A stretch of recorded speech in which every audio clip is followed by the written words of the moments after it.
कहानी के स्टार्टिंग में इनोसेंट गर्ल मिमी को देखते हैं। वो ब्लाइंड डेट पर आई हुई थी। वो उस लड़के से कह रही थी कि ब्लाइंड डेट के लिए तुमने ये जगह क्यों चूज की। ब्लाइंड डेट के लिए क्लब में कौन आता है। वो लड़का कहता है ब्लाइंड डेट मेरे पसंद के माहौल के हिसाब से बिल्कुल सही है। हम एक दूसरे को थोड़ा जानेंगे पहचानेंगे तभी तो पता चलेगा एक दूसरे के लिए कंपेटेबल है नहीं। और वो मिमी के साथ फ्लर्ट कर रहा था। दूसरी तरफ हम लोग हुओ को देखते हैं। वह इस कहानी का हीरो है, रूथलेस है, रिच है, हैंडसम है। अपने दोस्तों के साथ वो यहाँ पर आया हुआ था और ड्रामा के हिसाब से कहानी का हीरो है तो लड़कियों में तो इंटरेस्ट उसे होगा नहीं। यहाँ पर जब वो देखता है कि मिमी जो कि उसके लिए फिलहाल पूरी स्ट्रेंजर है, उसे वो लड़का छेड़ रहा है जिससे कि छोड़ कर के मिमी वहां से जा रही होती है। और उसने उसे लव डोज दिया हुआ था तो वो उसके पीछे ही पड़ जाता है। तभी हम लोग हो को देखते हैं। वो मिमी को सेव करने के लिए जाता है और वो उस लड़के की पिटाई लगाता है ताकि मिमी वहां से निकल सके। फिर वो मिमी को ढूंढते हुए आगे जाता है। मिमी ऐसे काफी नशे में थी। वो उसे कहता है कि तुम्हें मेरी हेल्प चाहिए। मिमी उसे कहती है मैं तुम्हें जानती नहीं हूँ, लेकिन हाँ तुम काफी हैंडसम जरूर हो, और अगर मैं तुम्हारे साथ इस लव डोज के टॉक्सिक को कम करने के लिए रोमांस करती हूँ तो आई डोंट थिंक कि मेरा कुछ जाने वाला है। तो ये बोल करके वो हुओ को उसके साथ रोमांस करने के लिए कन्विंस कर लेती है। आफ्टर दैट दोनों होटल के कमरे में जाते हैं and one night stand spend करते हैं।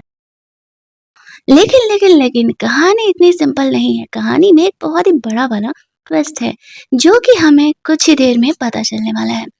वो मिमी के साथ इंटीमेट होना बहुत ही एंजॉय करता है। वो उसे एक लिटिल व्हाइट रैबिट की तरह दिख रही थी जो कि बिल्कुल हार्मलेस है।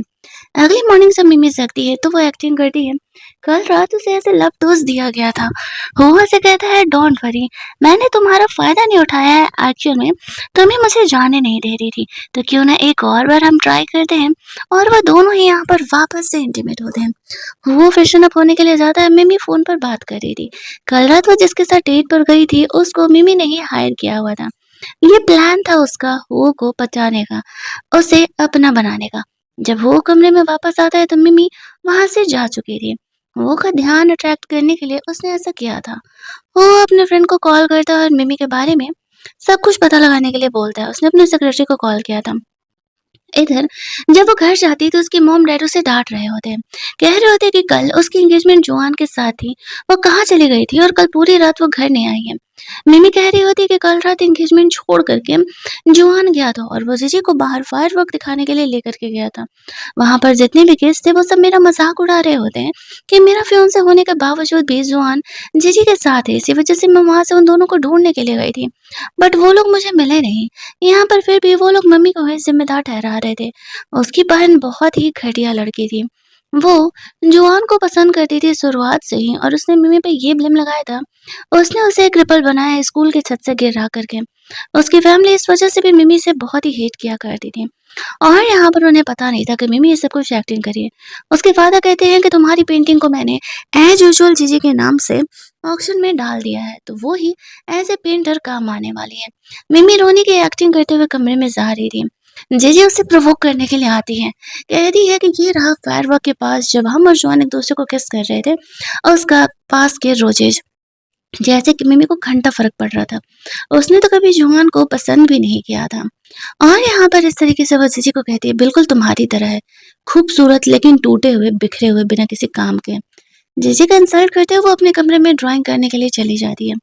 फ्लैशबैक में वो याद कर रही होती है किस तरीके से उसकी फैमिली ने सिर्फ इसलिए उसे वापस लिया था क्योंकि यहाँ पर वो ड्राइंग बना सकती है। एक्चुअल में वो उनकी अडॉप्टेड डॉटर थी। यहाँ पर सिर्फ इसीलिए उसे अडॉप्ट किया गया था क्योंकि वो अच्छी पेंटिंग्स बनाती थी। सारी पेंटिंग यहाँ पर जीजी के नाम से शुरू से लेकर के आज तक बनाए गए हैं। जब वो दोनों बड़े हुए थे तो वो जीजी जुआन को पसंद करती थी और जुआन मिमी के साथ थोड़ा ज्यादा रहता था। उस चीज से जेलस होकर के जीजी खुद ही बिल्डिंग से नीचे गिर जाती है और ब्लेम मिमी पे लगा देती है। देखने के बावजूद भी जीजी जुआन सिर्फ अपने पैरेंट से सोचने वाला लड़का था। उसे दोनों बहनें एक साथ चाहिए थी। मिमी को भले वो कहने का पसंद करता था, लेकिन रोमांस और इंटीमेसी जीजी के साथ थी। ऐसे लड़कों की तो पिटाई करनी चाहिए जो दूसरे के इमोशंस के साथ खेलते हैं। यहाँ पर मिमी सोचती कि शायद अब हेल से निकलने का वक्त आ चुका है। उसकी फ्रेंड उसे कॉल करती है कि हो तुम्हें ढूंढ रहा है, तुम्हारे बारे में पता लगा रहा है। मिमी कहती है कि लगता है कि मेरा प्लान काम कर रहा है। फाइनली यहाँ पर अब मैं यहाँ से बाहर निकल पाऊंगी। यही सोचते हुए वो आगे का प्लान चलती है और अपनी आइडेंटिटी को नहीं छुपाने का डिसाइड करती है। वो को मिमी के बारे में सब कुछ पता चल जाता है। उसका नाम मिमी है, वो इस फैमिली की अडॉप्टेड डॉटर है। उसकी सिस्टर ड्राइंग करती है, बट बहुत सारे रूमर्स है कि ये ड्राइंग्स एक्चुअल में मिमी के हुआ करते हैं, ना कि जेजी के। और ये भी ब्लेम है कि मिमी एक्चुअल में जेजी को क्रिपल कर चुकी है। लेकिन हुओ को लगता है कि नहीं, मिमी ऐसा नहीं कर सकती है। अब वो यहाँ पर उसे पता था कि मिमी अगले 2-3 दिनों में वापस से जुआन से शादी करने वाली है। तो अब वो उसकी शादी में जाने का डिसाइड करता है। इधर जुआन मिमी से मिलने के लिए आता है और वो माफ़ी माँगने की एक्टिंग कर रहा था। बोल रहा था कि एक्चुअल में जीजी को फायरवर्क देखने का मन था। वो काफ़ी उदास थी, उसके पैरों में दर्द है, वो तुम्हारी वजह से ही क्रिपल्ड हुई है ना, तो इतनी रिस्पॉन्सिबिलिटी तो हमारी बनती है ना। मिमी कहती है, पर कल हमारा एंगेजमेंट था ना, ये काम बाद में भी तो हो सकता था। अब जुआन तीसरी टाँग से सोचने वाला लड़का उसे बहाना बना देता है। यू नो मैं तुमसे कितना प्यार करता हूँ, लेकिन चीज़ें तुम्हारी वजह से क्रिपल हुई है, तो हमारी रिस्पॉन्सिबिलिटी है ना। डोंट वरी, मैं जल्द ही तुमसे शादी कर तो रहा हूँ। इसके बाद यहाँ पर हम लोग देखते हैं कि मिमी को उसकी फ्रेंड का कॉल आता है। मिमी के कहने के हिसाब से उसने हुओ को शादी का इनविटेशन दे दिया था। वो जानती थी कि वो यहाँ पर आएगा तो वो ज़रूर ही यहाँ पर उसकी प्रॉब्लम का सॉल्यूशन करेगा। और अगर नहीं आया तो वो पहले से प्लान अपना रेडी करके रखी हुई थी। यहाँ पर इस तरीके से शादी वाला दिन आता है। वो शादी वाले वेन्यू पर आता है। सारे आपस में गॉसिप कर रहे होते हैं कि यहाँ पर चल क्या रहा है। जोहान का अफेयर मिमी के साथ भी है, जीजी के साथ भी है, वो शादी किससे करने वाला है। वो तो ये देखने के लिए एक्साइटेड था कि मिमी अपनी शादी किस तरीके से रोक रही है, क्योंकि उसे भी पता था यहाँ पर उसकी फैमिली भी उसे कॉल करके डांट रही होती है। कब तक केवल दूसरों की शादियों में जाओगे, कभी खुद की भी शादी कर लो। जीजी मिमी से मिलने के लिए जाती है और वो उसे अपना फेवरेट सैंडल देने का एक्टिंग करती है और कह रही होती है कि बहन अब तुम्हारी शादी फाइनली जॉन से हो ही रही है। मिमी तो जानती थी कि जीजी ने कुछ ना कुछ तो प्लान किया ही हुआ है, फिर भी वो उसका सैंडल लेने का एक्टिंग करने का एक्टिंग करती है। मिमी कमरे से बाहर निकल करके अपने फ्रेंड को, मतलब अपने सेक्रेटरी को, उसके लिए वेडिंग ड्रेस लेकर के आने के लिए कहती है, जो कि उसने पहले से ही सेटअप करके रखा हुआ था। शादी के वेन्यू पर वो जोहान के साथ जाने वाली थी, क्योंकि एक्चुअल में ये वेडिंग तो जोहान और जीजी की ही होने वाली थी। मिमी ये जानती थी कि इतनी आसानी से जीजी जोहान से उससे शादी होने नहीं देगी, क्योंकि वो बचपन से ही जुआन के लेकर के पागल है। वो शादी के वेन्यू से फरार हो जाती है। दूसरी तरफ दुल्हन को स्टेज पर बुलाया जाता है, तो जुआन जीजी को लेकर के स्टेज पर आता है। उसे देखते ही हुआ स्माइल करने लगता है। वो समझ जाता है कि मिमी गायब हो गई है और वो वहां से निकल जाता है। इधर जुआन जब जीजी को लेकर के स्टेज पर आता है तो सारे आपस में गॉसिप करने लगते हैं। जीजी यहाँ पर कह रही होती है, मुझे लगता है कि मिमी शायद मुझसे गुस्सा करेगी कि मैं उसकी जगह तुम्हारे साथ स्टेज पर जा रही हूँ शादी करने के लिए। जॉन कहता है, कोई बात नहीं मिमी से मैं बाद में बात कर लूंगा, वो बिल्कुल गुस्सा नहीं करेगी, तुम उसी की वजह से तो क्रिपल हुई हो, कोई फर्क नहीं पड़ता है। अब यहाँ पर इस तरीके से जॉन और जीजी दोनों स्टेज पर जाते हैं। सारे आपस में खुसर पुसर कर रहे होते हैं कि इनके फैमिली के तो रिलेशन इतने ज्यादा कॉम्प्लिकेटेड है। तभी वहां पर पता चलता है कि मिमी शादी के वेन्यू से फरार हो चुकी है और उसने यहाँ पर इस तरीके से अपने वेडिंग ड्रेस को एक मैनिक्विन में पहना करके भेजा था, जिसकी वजह से उन्हें पता चलता है। और यहाँ पर उसने जीजी की रिकॉर्डिंग को भी भेजा था और वो बोल रही होती है बार बार कि मैं वही रेड सैंडल पहन करके जुआन से शादी करना चाहती हूँ। जल्दी जल्दी उस मैनिक्विन को वहां से हटाया जाता है। सारे लोग जीजी पर हंसने लगते हैं। वो लोग मिमी को ढूंढ रहे होते हैं और मिमी वहां से गायब हो चुकी थी। वो यहाँ पर अब खुद को बहुत ही फ्री महसूस कर रही थी। बाहर काफ़ी तेज़ बारिश हो रहा था, लेकिन वो खुश थी, अपनी आज़ादी को एन्जॉय कर रही होती है। तभी वो उसे ढूँढते हुए आता है। वो मम्मी से कहता है, "तो मेरी ब्लाइंड डेट कैसी हो मिस ब्लाइंडेड, साथ में चलें?" मम्मी उसे किस करते हुए कहती है, "ऑब्वियसली, मैं तो तुम्हारे ही आने का इंतज़ार कर रही थी, तभी तो मैंने तुम्हें अपने शादी का वेडिंग कार्ड दिया हुआ था।" हुओ को तो मिमी से प्यार हो रहा था, बट वो बस उसे एक वन नाइट स्टैंड ही समझ रहा होता है। इधर जुआन परेशान था कि बाहर इतना मौसम खराब है, मिमी कहाँ गई होगी। अब वो प्यार करने की एक्टिंग कर रहा था, मजे तो जीजी के साथ ले रहा था और प्यार मिमी से करने का ड्रामा इनका, लोगों का दोगलापंती। यहाँ पर हम लोग देखते हैं कि वो मिमी को ढूंढने के लिए बाहर निकल जाता है। इधर हुओ मिमी से कहता है, मैं तुम्हारी हेल्प करने के लिए तैयार हूँ।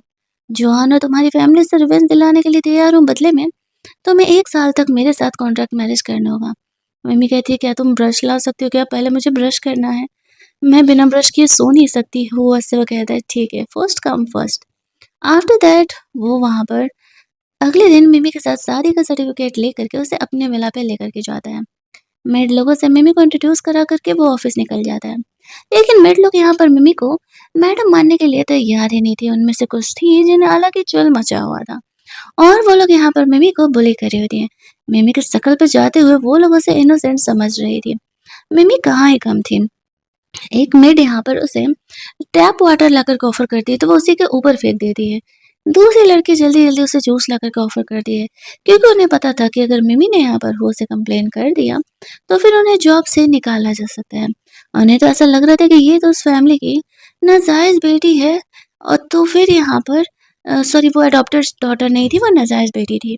फिर यहाँ पर मिमी की इतनी औकात कैसी? दूसरी मेड मिमी को सामने वाले घर में लेकर के जाती है। मिमी को पता नहीं था कि उस घर में एक मिलिट्री डॉग बाँधा हुआ है, जो कि बहुत ही गुस्सैल है, बहुत ही खूंखार है और उसे ऐसे बाँध करके रखा जाता है ताकि वो बाहरी लोगों पर अटैक ना करे। वो मिमी को वहाँ धक्का दे करके उसमें बंद कर देती है, ये सोचते हुए कि उसे कोई भी पकड़ नहीं पाएगा और वो डॉग उसे काटेगा। इधर इस बात से अनजान वो अपना काम कर रहा होता है और वो मिमी के बारे में और ज़्यादा ही पता लगा रहा था क्योंकि उसे डाउट था कि मिमी और जीजी की पेंटिंग बिल्कुल सेम है। कहीं यहाँ पर वो पेंटिंग मिमी ने ही तो नहीं किया है। इस तरीके से हम लोग देखते हैं कि वो वहाँ पर जाता है तभी उसके फ्रेंड का कॉल आता है कि तुमने किसी को भेजा है क्या उस भाड़े में जिसमें तुमने अपने डॉग को बांधा है। वो समझ जाता है कि शायद मिमी गलती से उस भाड़े में चली गई होगी क्योंकि जितनी भी मेड लोग वहाँ पर थी उन्हें तो सबको पता था। अब वो बहुत ही ज़्यादा घबरा जाता है क्योंकि वो डॉग किसी पर भी अटैक कर सकता था। वो मिलिट्री डॉग था और वो बहुत ही ज़्यादा खूंखार था। अब वो जल्दी-जल्दी घर पहुँचता है, जहाँ पर कि इस तरीके से दौड़ते-दौड़ते मिमी को देखने के लिए जाता है। लेकिन मिमी वहाँ पर सेफ थी और वो डॉग उसके साथ बहुत ही वेल बिहेव कर रहा होता है। अब वो मैं डर जाती है कि कहीं उसका पोल ना खुल जाए। यहाँ पर मिमी को सेफ देख कर के वो थोड़ी चैन की सांस लेता है। मिमी से वो पूछता है कि वो यहाँ कैसे पहुँची? तो वो उसे कह रही थी कि एक्चुअल में तुम्हारी ये मेड मुझे यहाँ पर लेकर के आई हुई थी। वो गुस्से में उसे जॉब से निकाल देता है, लेकिन वो माफ़ी माँग रही होती है, जॉब से नहीं जाना चाह रही थी, तो वो कहता है ठीक है, तो फिर तुमने जो कांड किया है उसके बदले तुम्हें पनिशमेंट मिलेगा। अब तुम सीधे जेल जाओगे और वो उनके लिए पुलिस बुला देता है, जिसने कि मिमी को यहाँ बंद किया था और बाकी सारी मेड को सीधे ही जॉब से निकाल देता है। फिर वो मिमी को सँभालते हुए वहाँ से लेकर के जाता है। अब वहाँ सारी मेड को हटा दिया जाता है, वापस से नई मेड्स को हायर किया जाता है। मम्मी को कमरे में ले जाकर के उसके पैर पे लगी चोट को फर्स्ट एड कर रहा होता है और वो पूछता है कि तुमने उस डॉग को काम डाउन कैसे किया? वो कहती है कि मैंने उसके पट्टे पर उसका नाम पढ़ लिया था। मुझे मिलिट्री डॉग को टेम करना आता था। मैंने इंटरनेट पे वीडियोस देखे थे तो इसी वजह से मैं थोड़ा-सा उसे कंट्रोल कर पाई। इसके बाद तो वो काफ़ी वेल बिहेव करने लगा और मैंने खुद की जान बचाई। वो कहता है तुम तो कुछ ज़्यादा ही स्मार्ट निकली, मैंने समझा नहीं था। वो मिमी की इस बात को देख कर के काफ़ी स्माइल करने लगता है। इसके बाद वो अपने दोस्तों के साथ क्लब में था। उसका दोस्त भी उसे चिढ़ा रहा होता है कि कहीं तुझे मिमी से प्यार तो नहीं हो गया ना? तो उसके लिए अपने घर की सारी मेड को निकाल दिया। वो कहता है नहीं मैं तो बस एक कैनरी को रेज कर रहा हूँ और ऐसा-वैसा कुछ भी नहीं है। और यहाँ पर वो ये सब कुछ ऐसे प्लान कर रही होती है जैसे कि यहाँ पर बिल्कुल उसके प्लान के हिसाब से ही जाए। अपने फ्रेंड से भी इस बारे में बात भी करते रहती है। धीरे-धीरे करके उसे अपनी फैमिली से पूरा रिवेंज लेना था। जुआन को बैंकरप्ट करना था। उसने भी उसे कम परेशान नहीं किया था। बचपन से लेकर के आज तक। अगले दिन मिमी शॉपिंग करने के लिए जाती है। वो हू के लिए कुछ खरीदना चाहती थी अपने पैसों से। उसे एक वेडिंग रिंग पसंद आता है और वो उसे बाय कर लेती है। वो उसे पैक करने के लिए हेल्प कर जाती है तभी जॉन जीजी के साथ आ जाता है। एक्टिंग करने लगता है कि वो उसे ढूँढ-ढूँढ करके परेशान था। जीजी मिमी की तरफ देखती है कि जो इंसान परेशान होगा, वो दूसरी लड़की को शॉपिंग कराने लेकर के जाएगा। जॉन एक्सप्लेन करने लगता है कि जीजी भी तुम्हें लेके परेशान थी, तो मैं उसका मूड ठीक करने के लिए यहाँ पर आ गया था। जीजी कह रही थी कि बहन तुम्हें बुरा नहीं मानना चाहिए। ये तो पेरेंट्स पेरेंट्स का अरेंजमेंट था मेरा और जोहान का शादी कराने का। मिमी उससे कहती नहीं बहन मुझे क्यों बुरा लगेगा? शायद तुम्हें पता नहीं है लेकिन मैंने शादी कर लिया है। जोहान इस बात पर भड़कने लगता है और कहता है कि वो क्या बकवास कर रहा है? क्या वो उसे सिर्फ गुस्सा दिलाने के लिए ऐसा कर रही है? इस बात पर मिमी उसे कहती है कि तुम गधे हो इसमें मेरी क्या प्रॉब्लम है? तुम्हें ये चीज़ें नहीं दिखता है कि जीजी खुद वहाँ छत से नीचे गिरी थी और वो ब्लेम लगाती है कि मैंने यहाँ पर उसे धक्का दिया है। और तुम्हें भी तो दोनों साइड का मज़ा चाहिए था, इसी वज़ह से तुम मेरे साथ भी थे और मेरी बहन के साथ भी। और फाइनली मैंने तुम्हें छोड़ दिया और मैं एक्चुअल में किसी और के साथ शादी कर चुकी हूँ। लेकिन जोहान को उसकी बातों का भरोसा नहीं होता है और उसे पता चलता है कि वो वेडिंग रिंग बाय कर रही है। जोहान को लगता है कि वो उसके लिए वेडिंग रिंग बाय कर रही है। उसे कहता है आई नो कि तुम सिर्फ मुझसे गुस्सा हो, मुझे छोड़ करके नहीं जा सकती हो। मिमी उसे खींच करके थप्पड़ मार देती है और कहती है मैं अब तुमसे अलग हो चुकी हूँ, मेरा दिमाग खराब करने के लिए मत आना। तभी वहां पर हो आता है और इस तरीके से हो के आती है, ये लोग पूछने लगते हैं कि ये कौन है? मिमी उसे कहती है गेस करो ये कौन हो सकता है जो कि यहाँ पर आया होगा। वो मिमी के साथ काफ़ी क्यूट बिहेव कर रहा होता है तो जोहान को उससे जेलसी होने लगती है और वो मिमी को डाँटने लगता है। गुस्से में आकर के वो यहाँ पे जोहान को पंच लगा देता है और वो कुछ नहीं कर पाता। मिमी उसे रोकती है, सोचती है कि अगर अभी वो उसकी पिटाई लगवा देगी तो फिर वो बैंकरप्ट कैसे कर पाएगी। वो हो को वहाँ से लेके जा रही थी। जोहान कहता है तुम फियांसे हो मेरी, बाहर अगर तुम्हें कोई दूसरे लड़के के साथ देखेगा तो क्या सोचेगा? मिमी हो को किस करते हुए कहती है दूसरे अब तुम हो और तुम तो वो भी अपोजिशन होल्ड नहीं करते हो। तुम्हें जीजी मुबारक क्योंकि तुम्हें तो शुरुआत से भी वही चाहिए थी। ये कह के वो वहां से हो के साथ चली जाती है। जोहान को बहुत ही गुस्सा आ रहा था और वो जो हेल्पर वेडिंग रिंग लेकर के आती है उसे पहन करके देखता है लेकिन एक्चुअल में ये उसके लिए था ही नहीं। वो गुस्से में उस वेडिंग रिंग को फेंक देता है। उसे भरोसा ही नहीं होता कि मिमी ने सच में वेडिंग रिंग किसी और के लिए खरीदा है। वो कॉल करके अपने सेक्रेटरी को पता करने के लिए बोलता है कि वेडिंग रिंग उसने किसके लिए बाय किया है पता लगाओ यहाँ पे। दूसरी तरफ हम लोग देखते हैं कि वो मिमी को ड्रेस ट्राई करने के लिए लेकर के जाता है। मिमी यहाँ पर बहुत सारी ड्रेसेस ट्राई करती है लेकिन हो को वो परफेक्ट ड्रेस मिल ही नहीं रहा था जो कि मिमी को उस पार्टी के लिए सूट कर सके। तो उसे बहुत सारी ड्रेसेस ट्राई कराता है। बीच में मम्मी अपनी फ्रेंड से बात भी कर रही होती है। उसकी फ्रेंड से कहती है तो हुओ को पटाने का प्लान कैसा चल रहा है? इस बात पर वो उसे कह रही है कि हाँ सब कुछ ठीक है और प्लान के हिसाब से ही चल रहा है। एट एंड मम्मी को एक ड्रेस पसंद आता है। उसे पता था कि हुओ को वो ड्रेस कैसे पसंद करवाना है। इसी वजह से वो उसे अपने पास आकर के खड़ा होने के लिए बोलती है। जब वो उसके पास जाता है तो फिर वो उसे कहती है कि तुम्हें पता है मुझे ये ड्रेस क्यों पसंद है? वो कहता है नहीं, मुझे नहीं पता, बताओ। वो उसे कहती है क्योंकि ये ड्रेस मेरी पर्सनैलिटी और इसी वजह से ये ड्रेस मैं खरीदना चाह रही हूँ जो कि मेरी पर्सनैलिटी को दिखाए तो मैं अपने आप को रिप्रेजेंट कर सकूं। तो वो समझ जाता है कि मम्मी को ड्रेस पसंद है तो वो उसे कहता है ठीक है तो फिर तुम इस ड्रेस को बाय कर लो।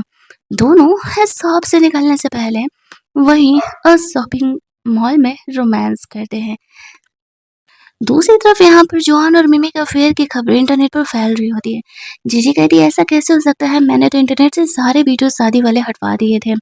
उसके फादर कहते हैं कि तुम्हारा जॉन के साथ अफेयर था, वो फायरवर्क में किस करने वाला वीडियो सबके सामने यहाँ पर वायरल हो चुका है। इसी वजह से हमारी कंपनी के इतने सारे शेयर्स डाउन भी हो रहे हैं। उसकी मोम का कहना था कि सब कुछ मिमी की वजह से हुआ है, अगर वो जॉन से शादी कर लेती तो ये सब कुछ होता ही नहीं।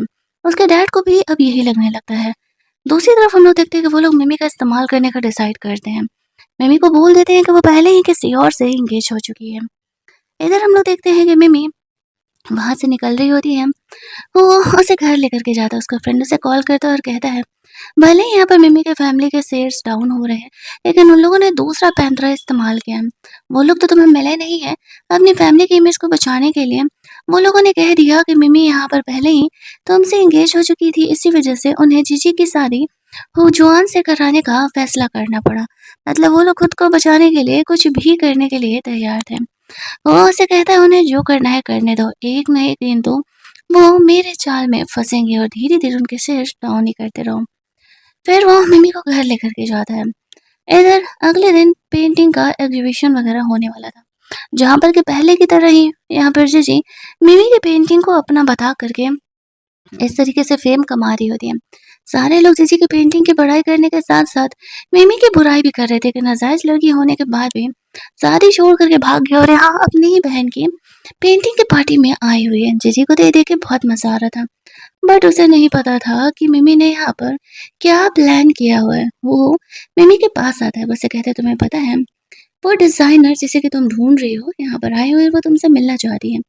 जीजी हो को देखते ही पहचान जाती है और वो सोचने लगती है कि ये है कौन आखिरकार, इतनी हाई एंड पार्टी में आया और उस डिज़ाइनर से मिमी को मिलने के लिए लेके जा रहा है। वो हो से बात करने का कोशिश भी करती है कि डिज़ाइनर पहली ने मुझे भी इनवाइट किया है, तो वो कहता है तो मैं क्या करूँ? वो मिमी को उस लेडी से मिलने के लिए लेकर के जाता है, जहाँ पर कि मिमी अपने डिज़ाइन्स को उनके सामने एक्सप्लेन कर रही होती है। बातों-बातों में वो डिज़ाइनर समझ जाती है कि एक्चुअल में मिमी के डिज़ाइन्स को उसकी हाफ सिस्टर जीजी अपना बता रही है। साथ ही में उसे मिमी के टेम्परामेंट बहुत ही पसंद आते हैं और उन्हें उस पेंटिंग को एक्सप्लेन करने का तरीके से वो समझ जाती है कि ये पेंटिंग उसकी 3 महीने की मेहनत है। उसने एक्चुअल में मिमी को ही पेंटिंग बनाने का ऑर्डर दिया था, लेकिन वो पेंटिंग जीजी के नाम का था। इसी वजह से वो जीजी के नाम पे यहाँ पे पब्लिक हो रहा था। बाहर जाते ही वो डिज़ाइनर जीजी से पूछने लगती है, लेकिन तुम्हें तो पता है ना कि मुझे रोज़ेज़ पसंद है, तो फिर तुमने उनमें बैम्बू क्यों डाला? और मिमी जीजी सोच रहे थे, पिछले 3 महीने से मिमी इस प्रोजेक्ट पर काम कर रही है। ऐसा तो नहीं है कि उसे पता नहीं होगा कि उस डिज़ाइनर को रोज़ेज़ पसंद है, तो फिर उसने ऐसी गलती क्यों की? वो ये ड्रेस बताने के मेन थीम को एक्सप्लेन ही नहीं कर पाती है। और यहाँ पर हम लोग देखते हैं कि बीच में मिमी आती है और बताती है कि एक्चुअल में ये ड्रेस उसने बनाया है। 3 महीने से वो ये ड्रेस बना रही है। हालाँकि मैन्युस्क्रिप्ट जीजी ने डिस्ट्रॉय करवा दिया था, लेकिन फिर भी मिमी उसे एक्सप्लेन करते हुए कहती है कि एक्चुअल में मैं यहाँ पर इस डिज़ाइन पर बहुत ही जैसे ही यहाँ पे जीजी खुद को डिफाई करती है और बताती है कि एक्चुअल में ये पेंटिंग उसने बनाया था, तो सारे लोग यहाँ पर उस पर हँसने लगते हैं और कहने लगते हैं कि जीजी यहाँ पर बड़ा खुद को पेंटर बोला करती थी और वो यहाँ पर ऊपर से मिमी के सपोर्ट में था, तो कोई उसे कुछ बोल नहीं पा रहा था। सिर्फ जीजी को ही नहीं पता था कि एक्चुअल में हो की क्या आइडेंटिटी है यहाँ पर।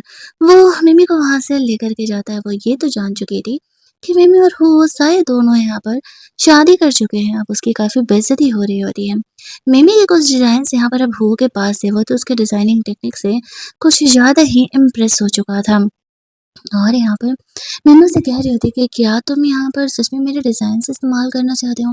इसी वज़ह से डिज़ाइनर से मिलने के लिए लेके गए थे? वो कहता है ऐसा कुछ भी नहीं है, मैं चाहता था कि तुम मेरी वाइफ़ से ज़्यादा ऐसे डिज़ाइनर जाने जाओ उस पार्टी में, इसी वज़ह से मैंने वहाँ पर तुम्हें अपनी वाइफ़ की तरह आइडेंटिफ़ाई नहीं किया सबके सामने और यहाँ पर मैं चाहता था कि तुम अपने डिज़ाइन्स के लिए जानी जाओ। इसी खुशी में दोनों यहाँ पर वापस से रोमांस करते हैं।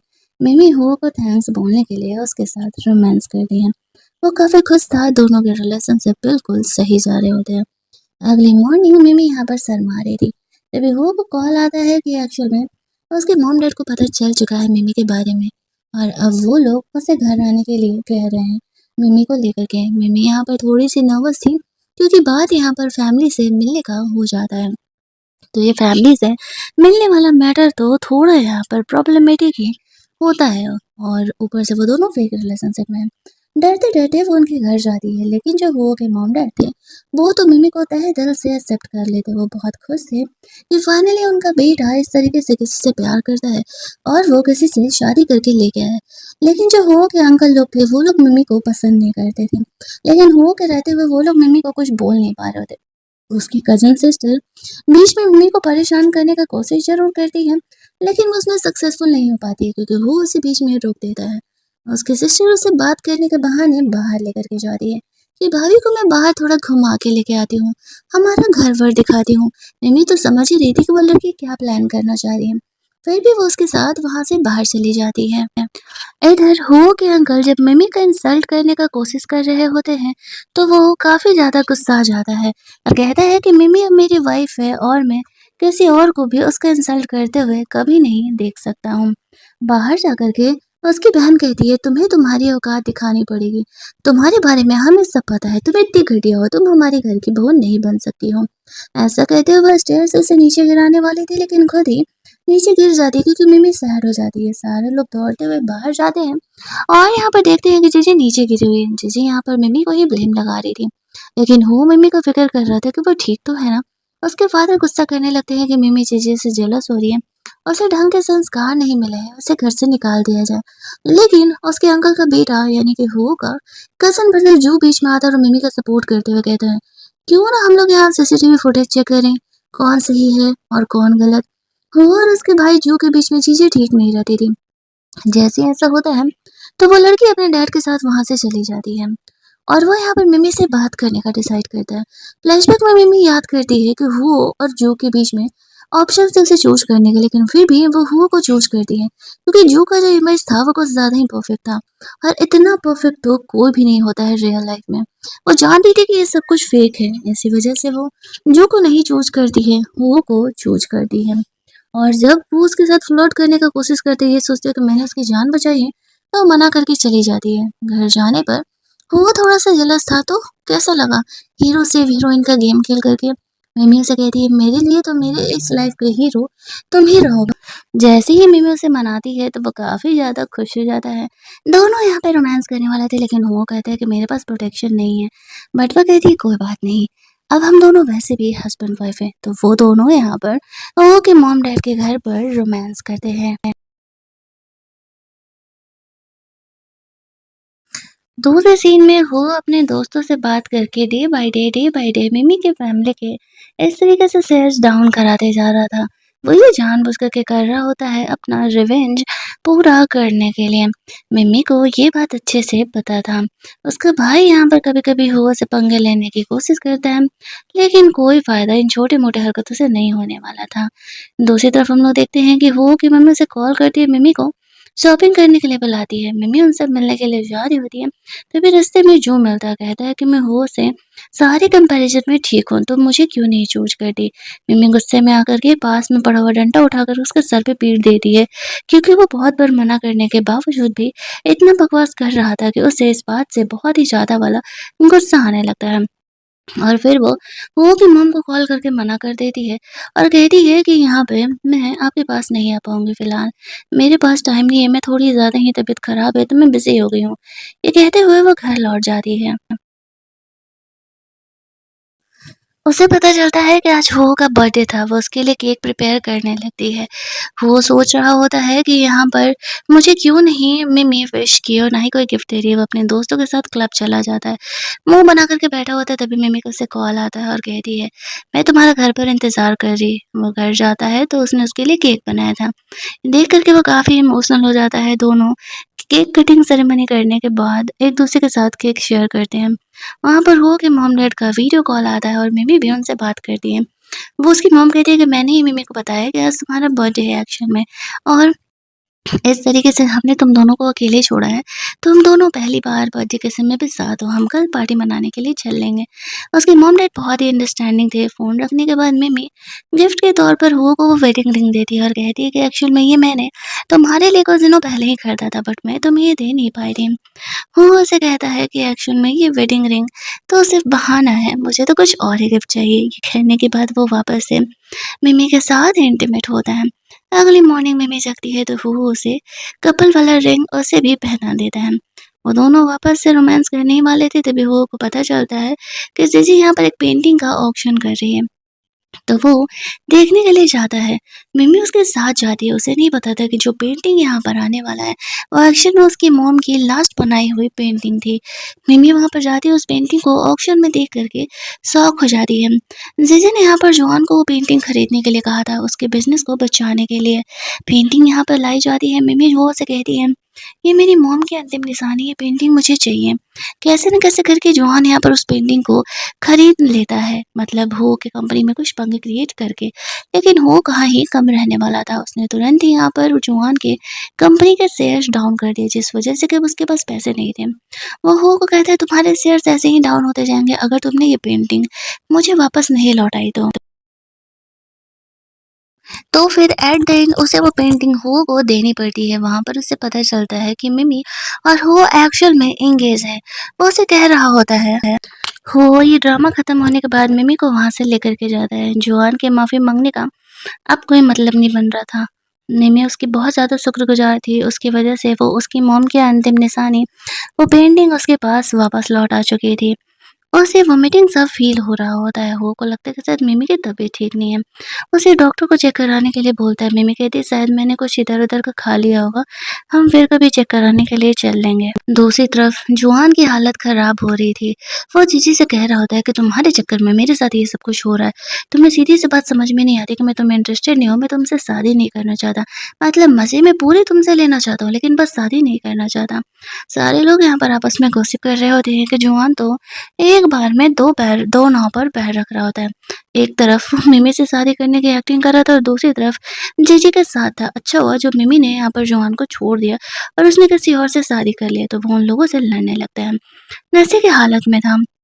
दूसरी तरफ हम लोग देखते हैं कि यहाँ पर जो वो होता है, वो अब धीरे-धीरे करके मिमी की कंपनी के शेयर्स उसके डैड के और ज़्यादा ही डाउन करते जा रहा था। वो कमरे में जाता है जहाँ पर कि मिमी सो रही होती है, तो उसे बताता है कि मैं तुम्हारे डैड के कंपनी के शेयर्स ऐसे डाउन करवा रहा हूँ, उन्होंने तुम्हें बहुत ही ज़्यादा बुली कर लिया।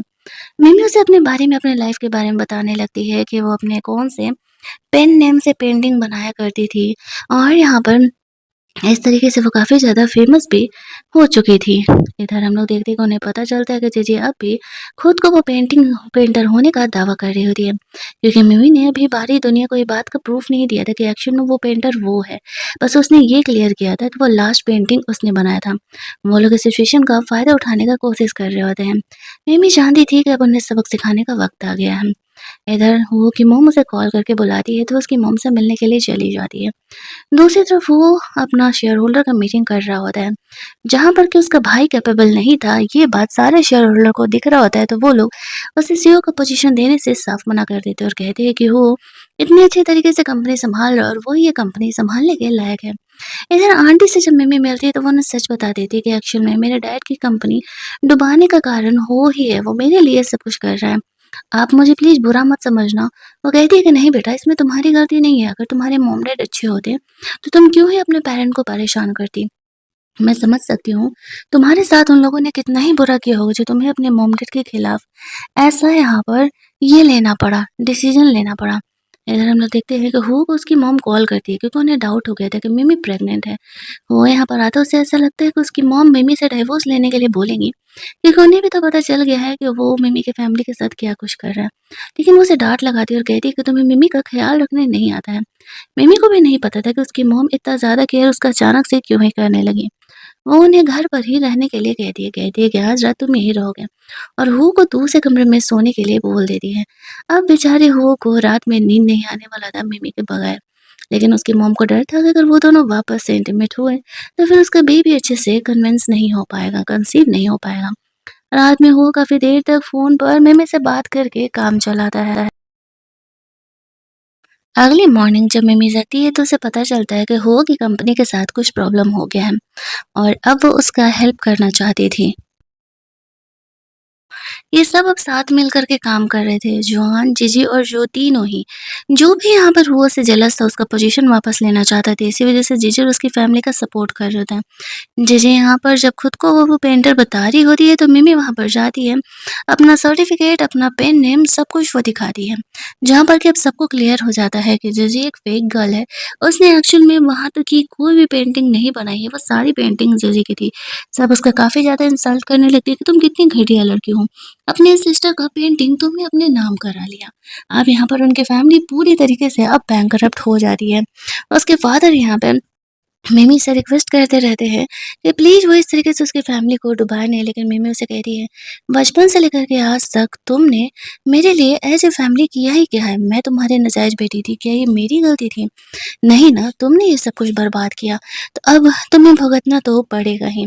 सारे लोग अब यहाँ पर जेजे और उसकी फैमिली को जगह-घसाई कर रहे थे। ऊपर से जुआन की कंपनी तो ऑलरेडी बैंकरप्ट हो ही चुकी थी, हो गए करने की वजह से।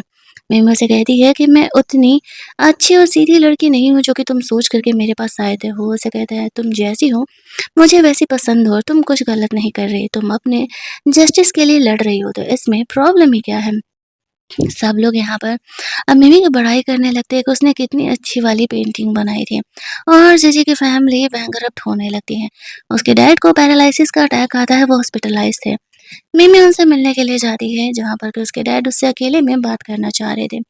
उसके डैड उसे बोल रहे होते हैं, उसके डैड मम्मी से रिक्वेस्ट कर रहे होते हैं कि एक्चुअल में यहाँ पर वो उसकी कंपनी सँभाल ले, वो चाहे तो अपनी कंपनी के सारे शेयर्स उसे देने के लिए तैयार हैं। लेकिन मम्मी यहाँ पर साफ तौर से मना कर देती है। बाहर जाते ही वो उसका इंतज़ार कर रहा था, जीजी उसे कहती है, "मम्मी ने तुमसे झूठ बोला है। उसने ये सब कुछ प्लान करके तुम्हें फँसाया था, देखो मेरे पास सबूत भी है।" वो कहता है, "तो क्या हुआ? उसने एटलीस्ट मुझे इस लायक तो समझा और उसे ज़रूरत थी तब ऐसा किया। अपने शौक और मज़े के लिए नहीं किया, वो तुम्हारी जैसी घटिया लड़की नहीं है।" ये कहते हुए मिमी को वहाँ से लेकर के जाता है। जीजी को लगा था कि ये सच जानने के बाद एटलीस्ट इस पॉइंट पर तो वो मिमी को छोड़ ही देगा, लेकिन वो ऐसा नहीं करता है।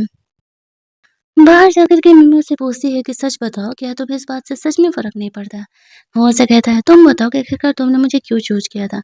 मिमी उससे कहती है, क्योंकि तुम परफेक्ट थे मेरे लिए। वो कहता है, बस बात खत्म।